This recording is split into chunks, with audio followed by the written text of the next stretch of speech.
Hey everybody, Danny Maude here. Thanks for joining us. This week we're in lockdown here in the UK and I wanted to deliver a special bonus episode. You know that I'm often delivering coaching content, but look, you're probably not playing a lot of golf right now, so you might want to have something that is useful to get yourself ready to play when we finally get back out on that golf course. So in this week's training, we're going to cover three things.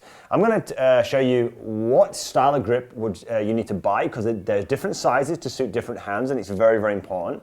I'm then going to show you how to then put that grip on this golf club, okay? And third and finally, I'm going to take you back out into the garden and I'm going to show you how to hold the grip. Really, really important. Holding the grip will show you how to add control to the club, how to add power. And I'm going to do it in a real simple way. I'm not going to do it in a real complicated way that gets it really stiff and uncomfortable. So that is what we're going to cover in this week's training. So let's get started. What do you need initially? Well, the first thing you're going to need to do is you need to buy some grips, right? So I got these from Scottsdale Golf. I'll put a link to their website down below. Now, there are loads of different grips on the market. There are some colorful ones. So I've got a few of these colorful ones. There are obviously ladies' grips, which are a little bit thinner often, again, color. Now, personally, what I found is this. The cheaper ones, which are generally all black, personally, I prefer. They generally last a lot longer, and more importantly, they're half the price. So the colorful ones look good, but for me, I don't know whether it's because they've got paint in there or whatever. They don't last very long. They get shiny very, very quickly, and they're generally twice the price. So personally, if you want longevity and you don't need to have the trendy latest grip, go down the black roads. Fantastic. So once you've decided that you're going to go the style of grip you're going to go for, next thing you need to do is what size do you do? Well, what I'm going to do is I'm going to put a full list of instructions on how to get the right size in the description below this video in a PDF that you can just simply download, plus the instructions on exactly how to do this.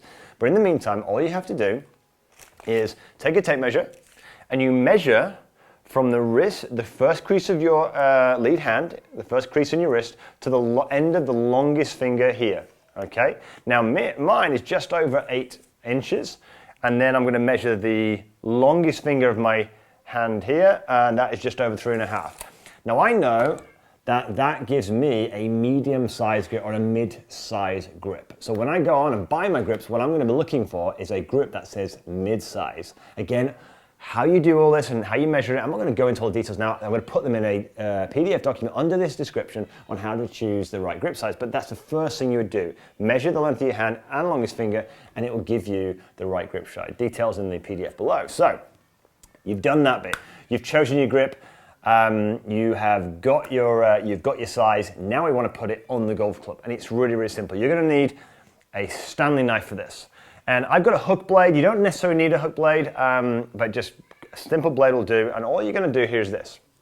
You're going to take the grip. You're going to literally put the hook blade underneath the grip like this. And all I'm going to do is I'm just literally going to put a nick in that grip. Simple as that. Notice I pushed it away from me for safety. And then all I'm going to do is start to open up this grip like this and try to then just simply slide the grip off.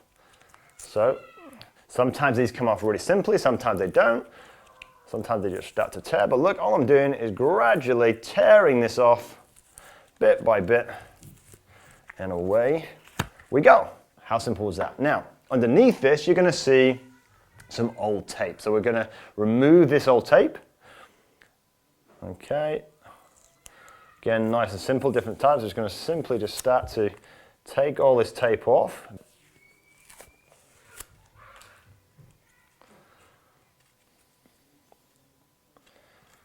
Get the hook blade in there. Okay, we're done.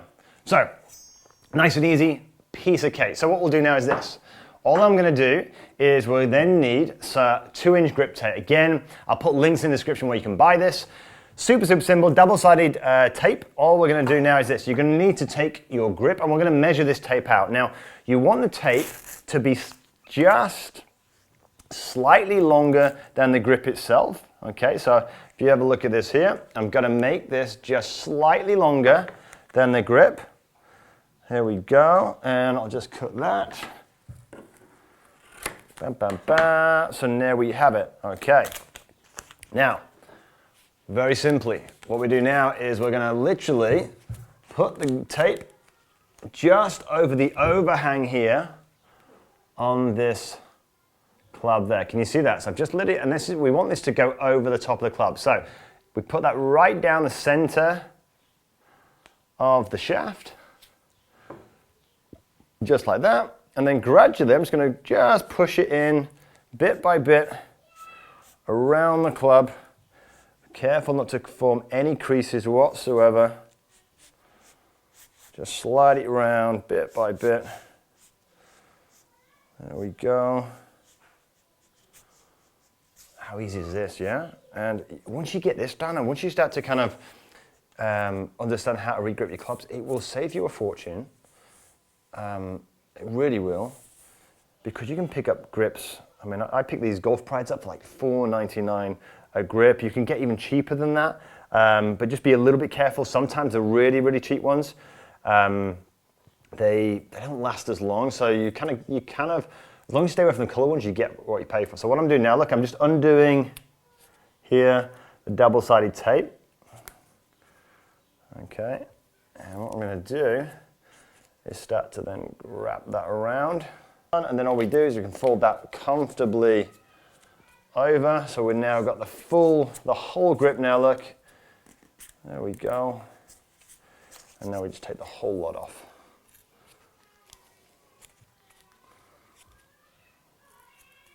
Simple as that. So now you can see here, we then just fold that over the top, and you have now a grip or a double-sided tape that is ready to take on the grip. So all we're going to do now is going to move to the next step. So I've got a bowl. Laura will kill me. She knows I'm using this bowl, but you'll see what we're going to do in a second. So what I've got here is a little bit of white spirit, and what we're now going to do is we're going to take the grip. Just at the bottom of the grip, there's a little hole here. So what we're going to do is I'm going to put my finger over that hole, take the bottle, and we're just going to pour a little bit of white spirit into that grip. So I'm going to go backwards and forwards, simple as that. And this is what this is doing, is in a sense just moisturing the entire grip. And then what we're going to do is I am going to then pour all of this over that grip there, like that. There we go. And what I might do is put a little bit more on there, just a little bit. There we go. Make sure it's all nice and moist. And then watch this. Really, really simply, we're then just going to slot that in there. Watch this. Slide it up now. So slides it straight on. How easy was that? And then what we're going to do here, look, we need to make sure that that grip, look, is completely and utterly lined up. Now at the top of the golf pride grip here, we have a white line and another white line. We want to line those up, and we want to get them pointing completely down the center of the shaft, which that is. And then what we're going to do, we're going to give it a little tap, and that is your grip ready and able to be used. Now it takes about 20 minutes to dry. Stood up, you get the hang of this, you can literally rattle these off in minutes, but how easy was that? So, be careful, watch out what you're doing with the Stanley knife, but now we've regripped it, we're going to wait for it to dry for 20 minutes. Now let's work on how we're going to hold it so that you can start to become a lot more consistent. Let's head out to the garden. All right, so you've regripped your golf club, you've left it to dry for 20 minutes, and now you want to know exactly how you hold it. How many times you've been told that the hold on the grip, or how you grip the club, is so, so important? Well, it really is. It needs to, there's three functions of a grip. The grip is designed to help this club face come back to square. So it's very important that we hands are on the club correctly. The second thing we're going to need is you're going to need some mobility in the grip. And the third and final thing is you need to strength. You need some control and some strength so you can generate some power. Now, I don't know about you, but when I was learning this, it was made so complicated. I had to have my club in this part of my palm here. I needed this kind of line pointing towards my shoulder. And the more I got into this, the more complicated it became, and the more I kind of was gripping it for dear life. But the reality is, look, it doesn't need to be that simple. What I want you to do now is this. Grab your newly gripped golf club, and all I want you to do is this. Take the club in any one of your hands, just your left hand start with, and all we want to do is simply this. You want to be able to lift up the golf club backwards and forwards. You want to be able here to move it around. And what I want you to do now is this.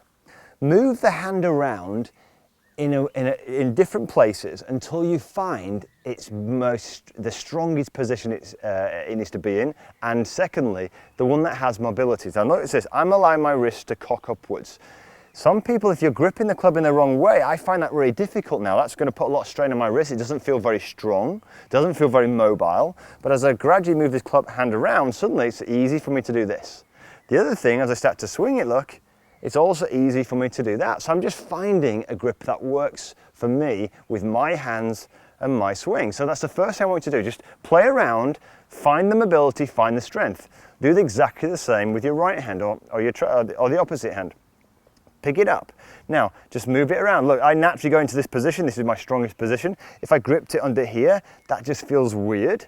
Okay, but some people do grip it like that. But this is a simple way of trying to work out how both hands work. Now I've got mobility. I can swing the club around. I feel as though I've got control over it still, okay, without having to hold it too tightly.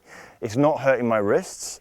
And now I put both hands on the golf club, okay, and away I go. I'm just simply moving the club around here. Now you'll see that sometimes we say to people, look, you can join your hands together. So what I've done here is I've got what's called a Vardon grip here. Well, all I've done is I've put both hands on the golf club and I've let my little finger here piggyback over my index finger. You don't have to do that to start off with. You could just simply join them together like this, so almost like a baseball style grip. Some people, like Tiger Woods, kind of interlock these fingers together. So my little finger here of my bottom hand and the index finger of my top hand, just literally slide it in and just hold them together like that. It's entirely up to you. But the real key factor about the grip is simply just to create strength, mobility, and a bit of control. And just simply move the club around with individual hands until you find those three factors, join them together, and that simply then forms your grip. I've got a comfortable grip that allows me to swing freely. I haven't got 101 things going on in my head, and it feels nice and relaxed too. So I hope you found this video really, really useful in this difficult time. If you did, give it a thumbs up, maybe share it with somebody else who could do with some way of passing the time. And look, I got all my bits and pieces from Scottsdale Golf, so head over onto Scottsdale Golf. They've got some great stuff over there. Until next week, everybody, stay safe, have a great golfing week.